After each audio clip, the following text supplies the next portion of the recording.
Greetings, ladies and gents, and welcome to this latest edition of Read TFOS, where I take old stories I've narrated and update into modern audio standards. This particular story is called Fight On, written by AltCipher.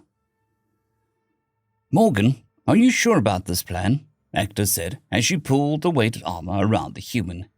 She cinched it down tight, making the old leather creak. Not really, Morgan said, but I don't know that I have a lot of options. You fight Gladiator Arundi tonight, Hector said.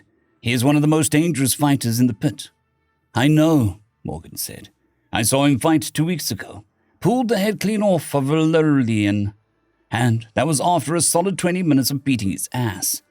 It was a mercy when he finally killed it. Arundi likes to play with his victims. Hector checked the laces on Morgan's arms. Arundi was censured by the commissioner a little over a year ago, so he may be on good behavior. Censured? What for? I thought the pit had no holds barred. Fight to the death arena, Morgan said. That's how the old guys explained it to me when the promoter snatched me up. Eka busied herself checking Morgan's armored costume as she spoke. It is, usually. But even among the brutal and depraved, there are limits, such as eating your opponents. Arundi would kill everyone who was sent against him, and they would dine on their carcasses. The commission sent in troops with stun batons, but they only had a 30% survival rate, so that didn't last long. Eventually, the commission had to formally censure him. Kept him locked up in solitary for 3 months on barely subsistence rations. He lost most of his muscle mass and developed an even worse temper. The day of his release, they threw him into 4 hours of back-to-back matches. He won, but only barely. And he didn't eat anyone. Well, that's horrific, Morgan said. Yes, he pretty much has his strength back now, Becca said. She had double-checked all the bindings and straps. She had made sure vital organs were as well covered as possible. She brushed an imaginary speck of dust from his shoulders. She could not look him in the eye. Did you talk to your friend in environmental control? Morgan asked. I did, Edgar said. He was confused why I was asking for this favor, but he understands what he needs to do. Good, Morgan said. And the guards know not to rush the arena? You will have no safety net or protocols, Hector said. She found her eyes stinging from the tears that she was fighting. You'll be on your own, facing the most violent beast I've ever seen. Arundi and the commission are from a warrior society, Morgan said. Honor, solemnity, grim determination. Dying in glorious battle. That's their world. That's all they know. But I'm from West Virginia, and I know other things. Now, hand me that charcoal. An hour later, he stood behind the great steel doors. He realized only briefly that he thought of the doors as steel, but had no idea what they were actually made of. Space steel, orbital aluminium, galactic pudding. Well, no time for door investigation now. He could hear the dull roar of the crowd in the other side of the door and was waiting for the signal. He heard the thunder when Arundi arrived, one of the reigning champions. The crowd loved him. They would be hungry for Morgan's death. He had stood behind the doors 4 times previous and had been the one to walk back through them each time. This time, he wondered if he would be carried. The darkness of the hall split open as the doors split apart. This was his cue. He would bring the rituals of his homeworld to these aliens that had stolen him and forced him to fight to the death. The doors spread apart and Morgan took a deep breath, calling on the spirits of those who would aid him, savage and flare, rock and stone. Strut, he thought as he took his first steps into the massive dirt-floored arena. I need to strut, not just walk. He felt the angry energy of the crowd and fed off of it. He turned their boos and hisses into food for his soul. He smiled as they jeered at him and called for his head in 1,000 alien tongues. He could only see portions of the arena as a dozen plinths and columns of varying heights and designs dotted the field. Some were smooth and unbroken, while others were cracked and deformed.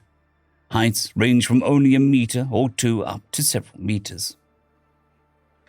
The lights in the arena spun crazily, some stuttering on and off, others pointing in random directions. Hector's friend Environmental Controls had come through. The color on a few of the beams changed as they moved. Morgan caught a small black rod, the microphone supposedly, from an unnamed worker near the giant doors. He felt, more than heard, the doors roll shut. He threw his arms out at his sides and basked in the hatred of the audience.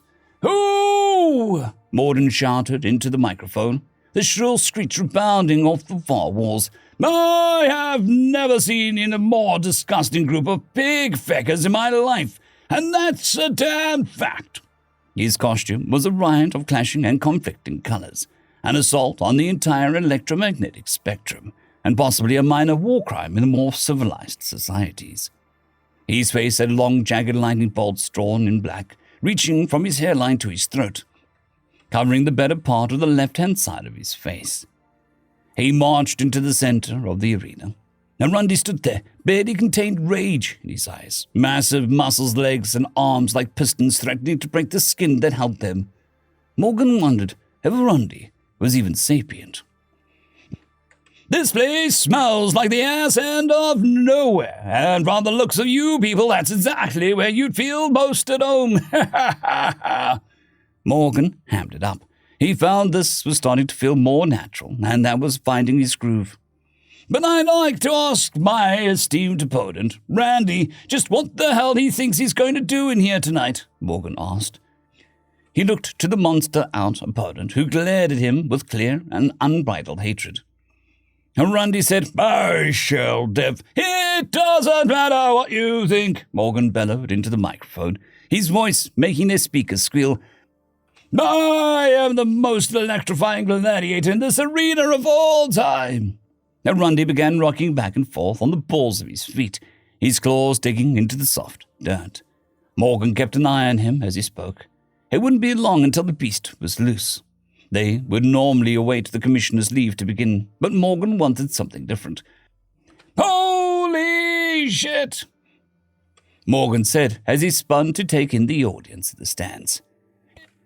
"If this, no account boring lazy jabroni, is the best you space assholes have to offer, I'm surprised you haven't given up fighting for something more entertaining and honorable, like watching old people die slowly." The booze was shaking dust from the columns. Rundy was near to his breaking point, if Morgan was any judge. One more should do it. "Hell, the only thing scary about this little witch," Morgan said, hooking a thumb towards Rundy, "is that he's kind of got those pedophile eyes. I'm a little worried he thinks I'm in high school and might try to run up my rear." He heard a roar behind him before the audience could even react. Without hesitating, Morgan dropped to his left and rolled as Rundy passed less than a hand's breadth away. Rundy overshot and came to a dragging halt several steps away. Morgan shot to his feet and flipped Rundy the bird.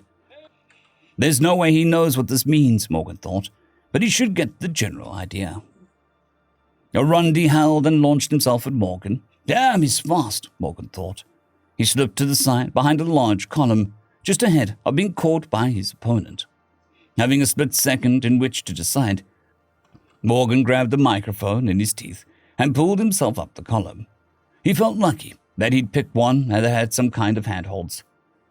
Rundy screamed as he rounded the corner, only to find Morgan missing.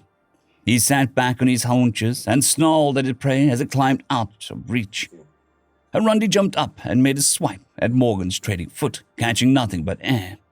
Knowing the layout of the arena better than his own room, Rundy darted to the right and leapt atop the small plinth. Scrambling to keep his footing on the solid and unbroken surface, Rundy watched as Morgan crested the larger column. Morgan could see hate and shame growing on Rundy's face. Morgan realized at that moment that he could not stay up there forever. He would eventually need to come down and face the beast. Rundy looked to his left and right. Seeing a column only slightly higher than his own, Rundy chanced to jump and launched with all the force his powerful legs could muster and soared through the choked arena air for a long moment. Rundy's chest hit the top of the plinth. The jump had been too long. Morgan watched Rundy claw for purchase.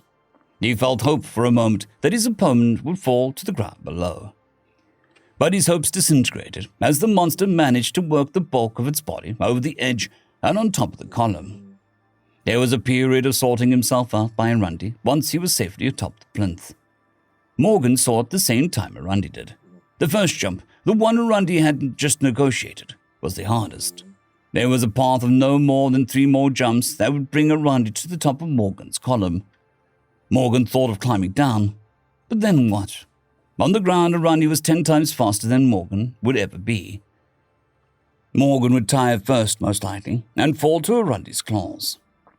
Arundi wasted no time and spared not a moment of her hesitation. He jumped from column to column in no time at all. As he prepared for the final leap, Morgan could see the cold hunger overtake the burning hatred. This was worse. This was staring death itself in the face. Morgan noticed that Arundi's claws were a detriment on the columns. They were too snake and solid for the claws to dig in and get purchase. Morgan turned the tables. He charged at Arundi, still on the other column, and flew at him full force. Morgan hit Arundi broadside, and they spun for a moment before the column beneath them disappeared, and Morgan felt his foot on nothing but air. Arundi had been too stunned to react. Shock of seeing his prey turn on him and charge had taken away his faculties. As he felt his feet swing free, his body reacted without thinking, twisting and turning in midair. Morgan felt bones and muscles and sinew beneath Arundi's skin as they fell, but he also felt a small squishy spot. He had imagined it was a solar plexus, but realized that he had no idea if that concept even applied to a beast such as Arundi. In the twisting and spinning through the air as they fell, Morgan found himself on top as the ground rushed up to meet them. He dug his elbow into the imagined solar plexus and forced all of his body weight onto it. Several hours later, Morgan awoke with Ector standing over him, mopping his brow with a cool, damp cloth. Many parts of his body screamed in agony as he dared not move. "What happened?" Morgan managed to get out. "You won," Ector said. "How?" "When you landed on Arundi, your elbow was forced into his organs," Ector said. "It ruptured several vital organs. Arundi bled to death on the arena floor, mostly internal bleeding. How do you feel?" "Just awful," Morgan said. "Everything hurts." "How did you come up with that strategy?" Ector asked. "Well," Morgan said, "in 1998, the Undertaker threw mankind off hell in a cell and plummeted 16 feet through the announcer's table." End of story. I'd quickly like to thank our T5 Patreon and channel members, Casper Arnholtz, John Creighton, 050, Dragzoon WRE, and Elijah Silvercross. Thank you very much.